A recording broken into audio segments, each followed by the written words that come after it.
Hi అందరికీ నమస్కారం. నా పేరు కార్తిక్. క్వాలిఫికేషన్ వచ్చేసరికి ఎంఎస్ అగ్రికల్చర్. మీరు చూస్తున్నారు మన రైతు బజార్ యూట్యూబ్ ఛానల్. ఈ రోజు మనం 2 ఎకరాల మొక్కజొన్న తోట దగ్గరికి వచ్చాము. ఇది కందివారిపల్లి గ్రామం, గోగుల్దిన్న గ్రామ పంచాయతీ, మార్కాపురం మండలం, మార్కాపురం జిల్లా కూడా. ఈ 2 ఎకరాల పొలానికి నోవా ధృవ గుళికలు అనేవి వేసాడు. ఈ నోవా ధృవ గుళికలు ఎందుకు వేసాడు, ఎలా పనిచేసినాయి, ఏంటి అనేది ఒకసారి రైతుతో మాట్లాడదాము.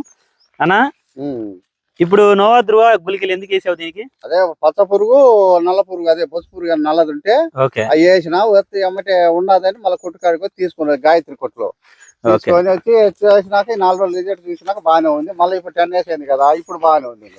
ఓకే, ఈ రైతు వచ్చేసి కరెక్ట్ గా 10 రోజుల క్రితము ఈ గుళికలు తీసుకొని వచ్చి మువ్వలో పురుగు ఉందని చెప్పి వేసాడు. కత్తెర పురుగు అంటారు, మువ్వలో పురుగు అంటారు, బొచ్చు పురుగు అంటారు, రకరకాల పేర్లతో పిలుస్తారు.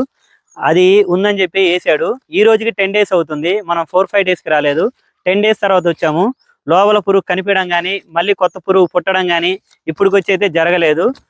ఆ తర్వాత తోట షైనింగ్ రావడం కానీ, ఇవన్నీ కూడా రైతు 100% సాటిస్ఫై అయ్యి మనం ఆఫ్టర్ 10 days ఇక్కడ విజిట్ చేస్తా ఉన్నాము.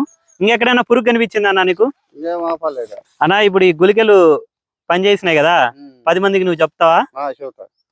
మన యూట్యూబ్ ప్రేక్షకులకు కూడా ఇలాంటిది ఒకటి ఉంది, వేసుకోండి బాగుంటుందని చెప్పడానికి మనం ఈ వీడియో చేయడం జరిగింది.